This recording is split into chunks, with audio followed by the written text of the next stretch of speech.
Wo ebredodo a oman Ghana eye yemman a no no Nyankopɔn e de amayen enumu ane ye wo yen na enumu ane ye tie de okwan biara ye fa so a ye betumi aboa emfa ho ane aban a ewo so ama ya contribute ye quota ama oman no atumi a develop no etwasa ye yire ye ho na yetumi eye saa enu nti ana dwumadie ahoro bebre afi etwa mu no me be frɛ no my God and my country na ye share afi we yase no ensamo a me no aka ene sɛ memma wona da obiu ewo afi 2019 emu enti na wotwa etwa mu no me no ebe kasai efa 31st December eye enkomhye ahoro a enkrofo a omo parade omo ho ewo Ghana ha se omo ye enkomhyefo no omo ekekaaye na menam tro kronkron so be kyerɛw enema ahoro bebre emu se woda so epesa wote enema bi ase a ukọ YouTube a na se ubọ medin a wonsa ebeka video no na watumi ahwɛ na wahwɛ no ebio enna anopai meba ekosora beka kyerɛw wo se hweyie ana wa na ada obio ewo nyamesom ekwanso ewo kristosom edimu ewo 2019 efri se ena ada bebre ena aba ewo ewiase me no ehase ewo 1 John chapter 4 and verse 1 John engoma edikan no eti enan enchemo edikan no a o say beloved, do not believe every spirit, but test the spirits, whether they are of God, because many false prophets have gone out into the world. If we say, a trade for bebre, and a abba ewo iwiase. We are a warning. A Onyankopɔn asɛm ade ama obi biara o kenkan Bible obi biara o pesa wo ye nokware o Kristoni na 1 Corinthians chapter 15 verse 33 1 Corinthians chapter 15 and verse 33 no Paul enso so tro krata ade koma Korintofo no na odisa kokoboi ade ma won wo say do not be deceived. Evil company corrupts habits. Mrs. Ubio, 1 Corinthians chapter 15, verse 33. Do not be deceived. Evil company corrupts good habits. Okay, other versions now. What's the evil communications? Corrupts good habits. Wakaniti awa say, moma wana adamu. If we say, fekubo bone, essay obrapa. Say we onipa papa. Nesa ode wo ekobo sabe onipa onye onipa papa. Chief say, chrame wadamfo na me mechro usuban. Enti de me kachira o my Ghana enedai ene say sa also pesa wo yo Kristoni ampara hwe yie onipa ko a wo de wo ho ebo no na wan hwe yie a ebedu baabi no na wa beye etese sa onipa no a pepepe enti ene anopai because e de enchia ema yama mpani na Akufo-Addo wo a wo hwe medwumadie ni titru ne menuanom MPP for no sa wutie me nsema me kan na obetag me se me NDC ni a me nkasa wo ho evisa ebra aban ebie SHS ano no me sheda adi medwumadie yi a yetie sika empempem no ebebo aban abaso ebe kirekire mu kire amanfo se okwam biara so free SHS concept no eyade papa sabre no NDC for minim se ombeka se me MPP ni na enei ebia de me kan enhyada enye wa wo ye MPP ni de no nso ntino wa hwe ya abeka che me se me NDC ni ema manage say e kira me say I am being objective entina na adodankwa Akufo-Addo omampani me ma ache ene anopai ebio na me bompaye ema sa wa ban no ebe succeed na me siso bi o say aya wo nko a sa me ye oman bapa na me ye okristoni na me ka ensempai aban biara owoso no onyankopon aka kire me say me mo empire papa ema no sa de ebe ya oman no imu ebedwo ambani force se enkwan no se eye da eta no esabinom enti ye to oman mu so oman ne ye yi a wo so ye osofo o wo ye dian yo se mu ye yi a ye nyina ebe ye enigesem de aman na wotwa etwa mu ebra me di medwuma de no ekwa wiye no metwe wadwe gina se hwe yie yamampani ewo sa prophet for no a wo mo de wo ho bemben wo na wo nso so wo gi atom se nkrofo no ye prophet for no hwe yie ewo sa na ema ho na onyankopon beka wo ho a enye obi a wo so oyi odifo ya a wo be hya wo nkom ena be nyankopon aka wo ho enya no kreda enti anopai me submission no me nuanom a mo Jubilee House no minim sa mo monitor me dwumadie mo wia wo betumi akọ YouTube mo manana ensanka asama me kan bi na mo examine in the light of the Bible na mo hwɛ sɛ asama me kan e betumi aboa anase entumi moa na wo twetwe mo bra me kɔ no me ka kyerɛ wo sɛ 31st December openi Owusu Bempah enkom hye a wo hye no a me ka kyerɛ o man Ghana sɛ oboa nyame nkan hwenkyerɛ no on nanim baby cross sources a odin sa ensem a okan efiri eba na me nyam Bible so na me de ka sa odofo awutie me no ni personal problem bia na mum de me nibo nyamesem no ka kyerɛ me sɛ onipa biara osore nne na oka sɛ oye prophet no eya trosem na nyankopɔn kasa kyerɛ no obi a ɔse nyame tumi kasa kyerɛ no direct nyame fa no kɔ first heaven second heaven third heaven nyina no anansesem ɔmboa ɔmo nanim de ɔmo keka na Owusu Bempah enkom hye mu 31st no asam ba ko a ɔka ye de kyerɛ ɔman Ghana nyina ene sɛ onyankopɔn de ɔmampani Akufo-Addo ne nkwa ɔde akɔbata National Cathedral no a womo aye omo adwe se omo besie no ho minu a wutie me ene me nananom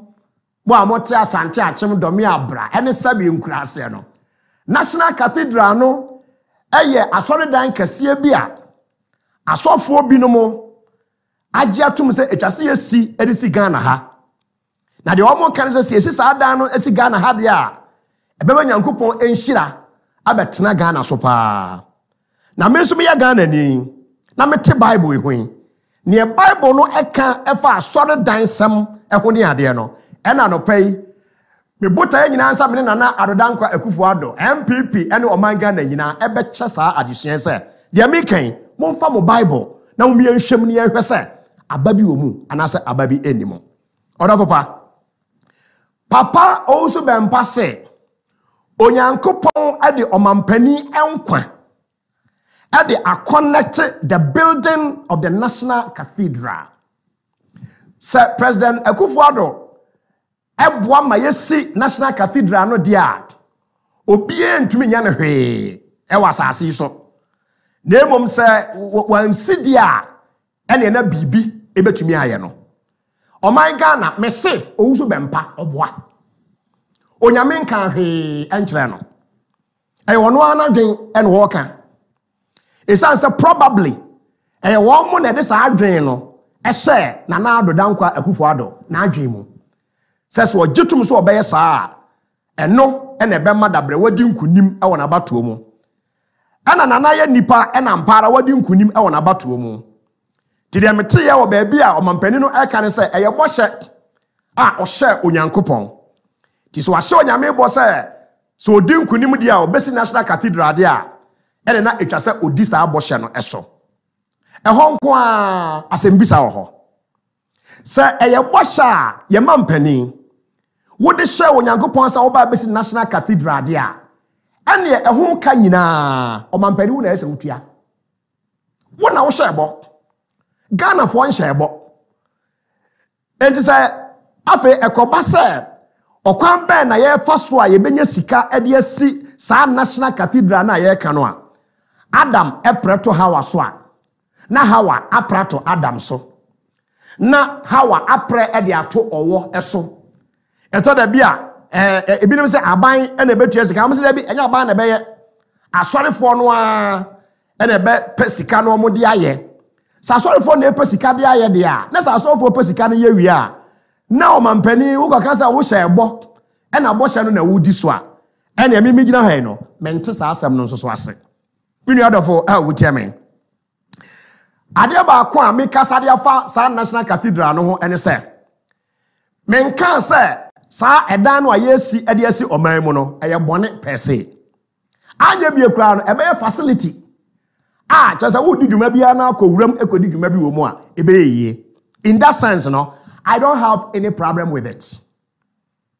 Ebetu abasa daache se mutumi si a me ba behind that krobi e de adwumadie enti ano de na chese oman no ade a yaye nemo ba bia anopa metwe Ghana fo adwen agina so ne se ma obiara enwene da sa cathedral ne siesi a enyankopon fie adwen nkrofo e de hye nipa adwene mo no se edan no ye nyame dan eho ana menam Bible so na menu esuade e na anopai siesi national cathedral ewo enkran sa dan no enye nyame dia wo ka se nyame dia ni mini no ene sen odofo pa wo tiame ade ba ko a etwa se adwendwene ho se ye oman yi ne se Ghana eye secular state ye ka se Ghana eye secular state Asiane say Ghana no or embrace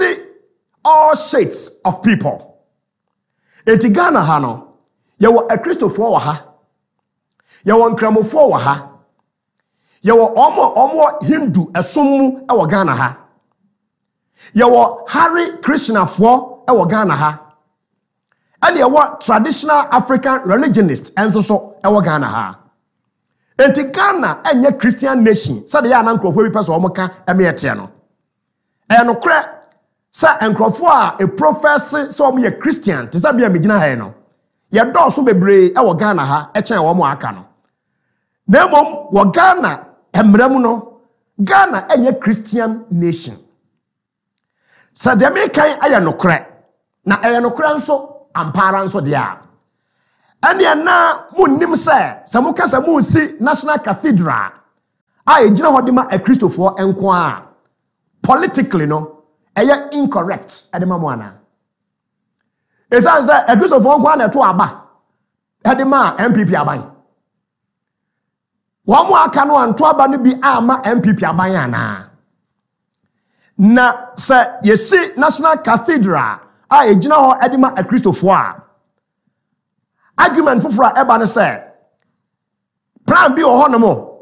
MPP aban anana na Akufo-Addo wo besi national mosque e de ama enkramofo nso ana why wadwen so besi dan e de ama Hindufo why wadwen say Hare Krishnafo wo besi dan ama omo why wadwen say wo mo a omo practice traditional African religion no wo besi dan ama omo ana if not why not odafo pa awutiame na ade ba ko a etwa se yete ase e wo sa national cathedral asem yi ho ene asofo wo mo e fam ho asofo ene aban mu nipa politicians aka wo ho abom aye ba ko no ene se student biara onim church history Christianity na ba ko sem no every biara politicians e de wo mo ebekwa akofra religion na one way practicing religion, especially the Christian religion, no, ebe accept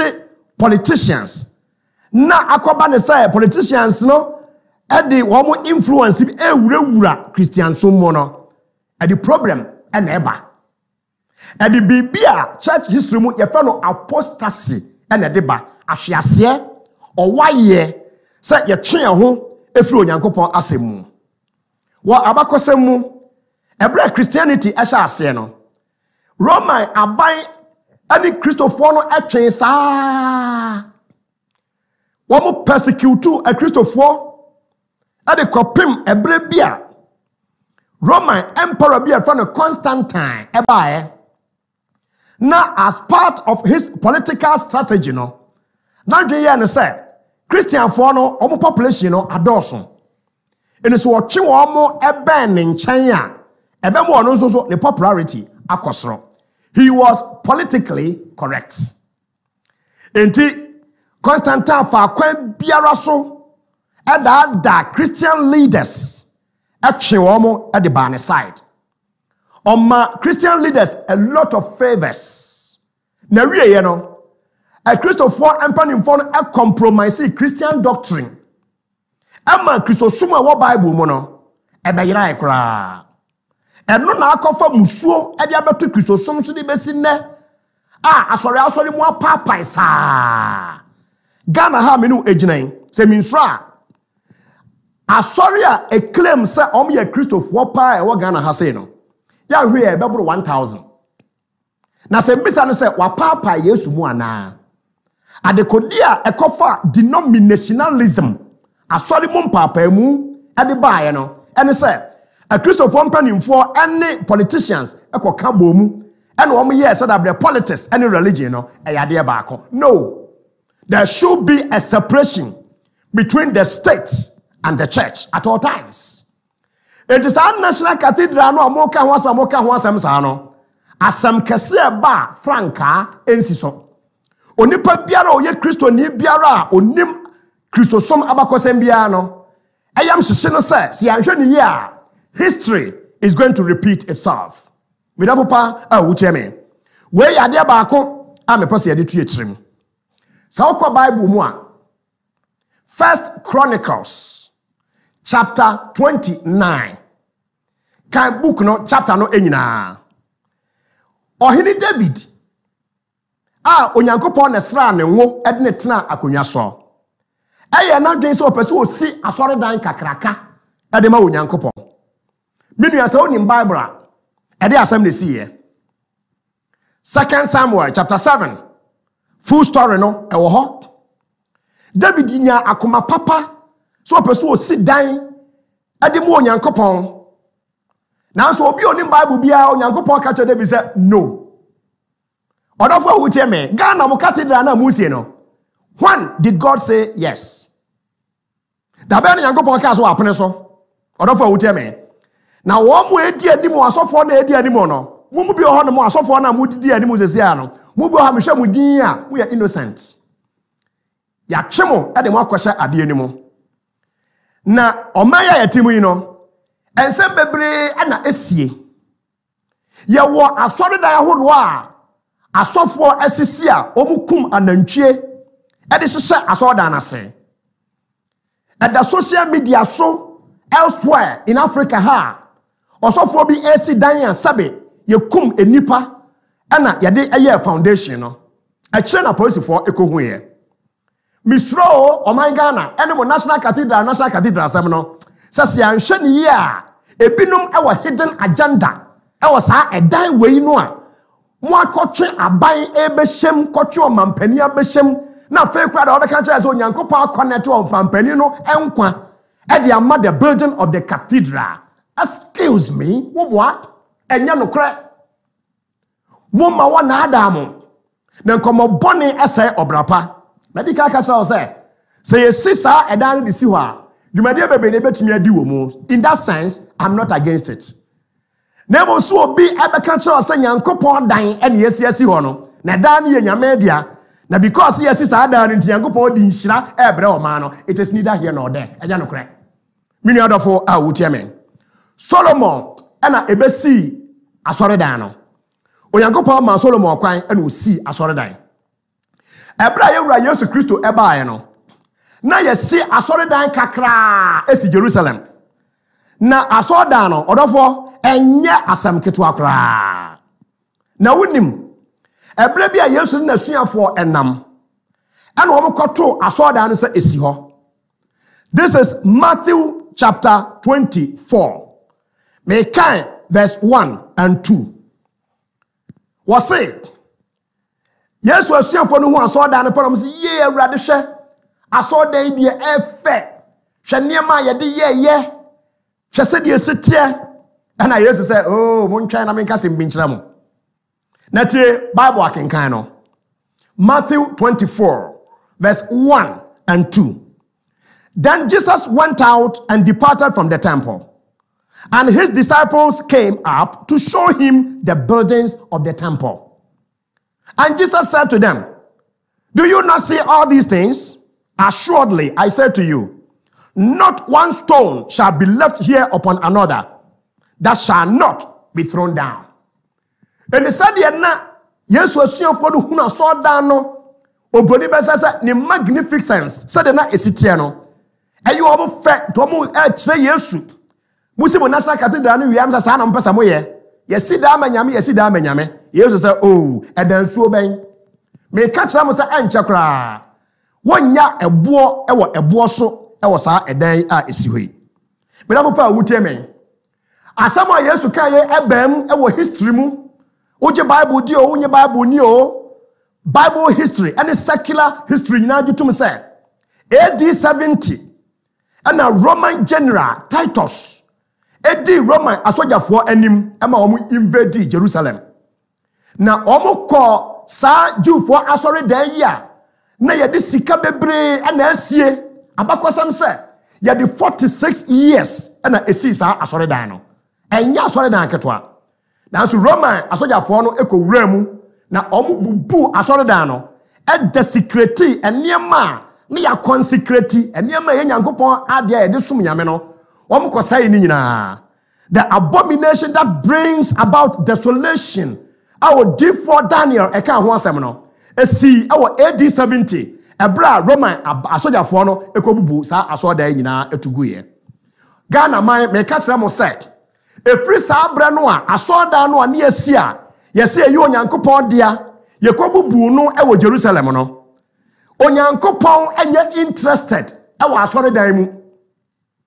Onyame nye interested asori for se ekwa asori a eda na ekohia omu no nye ho ne nyame te fatu utrim yen kasa asori dan ho hia na ebom asori dan no enye ho ne nyame te onyame pe akoma mu no watena enye asori dan enti Isaiah chapter 66 verse 1 or say, thus says the Lord, heaven is my throne, and earth is my footstool.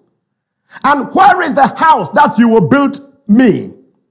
And where is the place of my rest? Isaiah 66 verse 2. For all those things my hand has made, and all those things exist, says the Lord.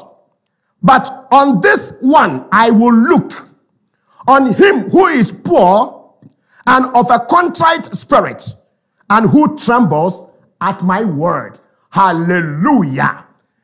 Onyankopon na Isaiah aso say, osoro ena me Onyankopon makonya esie na asase eye menan ase entiaso edan ben ena onipa betumi asi ade ama me Onyankopon edan ben na hifa ena mo betumi asi a mo se ha na Onyankopon ohome sane ma we nyina Onyame se he eye me amensa no adwuma na mom ade a me Onyankopon me hwehwe ene akoma a abubuo oman Ghana politicians enye cathedral na hia no kredie corruption free governance ene Onyankopon ehwehwe ene asofo a ete ewiase ama Yesu Kristo dimpo ehu akum national cathedral indeed. Onyankopon say enye cathedral na me pe, it is in your Bible. Isaiah 66 1 and 2. Wase me pe akoma abubuo agen sakra mu agen sakra ensemone a ekoso asori mu ewudie ene opoba asofo ebo nipa wasasi so no. Onyankopon say me pa akoma a agen sakra aye ne ma na enye national cathedral. Me na pa wutie me. What's more, what New Testament mu a Acts chapter 17 and verse 24. Obia Bible musa asemi ewom asomafo nyuma eti donson Enchemo aduonu nan. Was say, God, who made the world and everything in it, since he is Lord of heaven and earth, does not dwell in temples made with hands. Hallelujah. Bible say, onyame na bo osoro ne asase na onte asori dan a yedi enipa ensa asiemu. Enso Owusu Bempah be ka kire se President Akufo-Addo si asori dan a ena Nyankopon de ne nkwama no a enya nokure biara hute yehu Nyankopon onka sa da onyame nte asori dan a yedi ensa asiemu.